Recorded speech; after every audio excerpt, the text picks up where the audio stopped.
শুভ দুপুর বন্ধুরা, এই দেখুন আজকে আমরা ছাদে পিকনিক করছি। আর এই পিকনিকের মাংস কষানো হচ্ছে, চিকেন কষা। এই যে সব কিছু মশলা টশলা দেওয়াই হয়ে গেছে। এখন এই যে বসে বসে কষাচ্ছি। আর এদিকে হচ্ছে পিকনিকের ভাত হচ্ছে। ভাতের উপরে কিন্তু এটা একটু চা গরম দেওয়া হয়েছিল।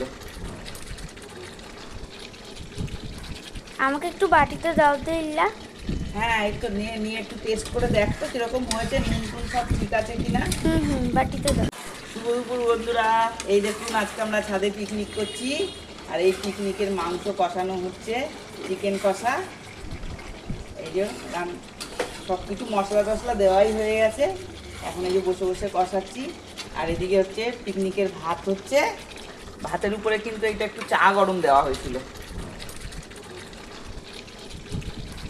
আমাকে একটু বাটিতে দাও তো ইল্লা। হ্যাঁ, একটু নিয়ে নিয়ে একটু টেস্ট করে দেখতো কিরকম হয়েছে, নুন টুন সব ঠিক আছে কিনা। বাটিতে দাও। আর মাংসটা সব ঠিকঠাক আছে তো?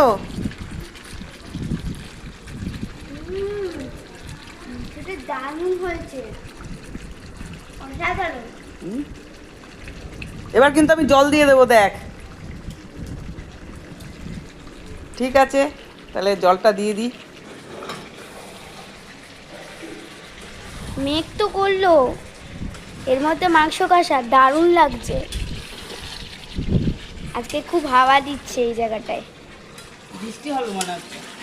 বাহ, এরকম হাওয়ায় বসে বসে গরম গরম মাংস কষা দারুণ।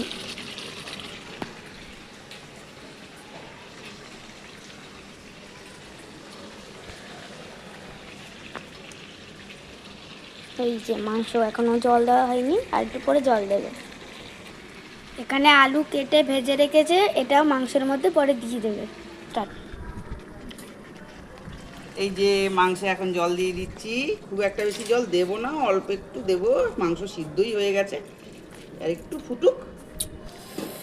এরপরে একটু পরে আলু আর তোমার হচ্ছে আলুটা দিয়ে দেবো।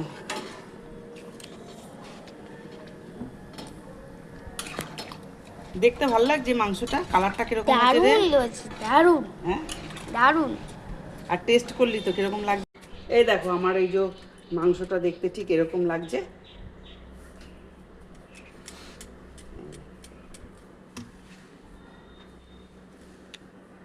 আবার ভিডিওটা তোমাদের কেমন লাগলো সেটা অবশ্যই একটা কমেন্টের মাধ্যমে জানাবে। আর লাইক, কমেন্ট, সাবস্ক্রাইব করতে ভুলবে না। টাটা।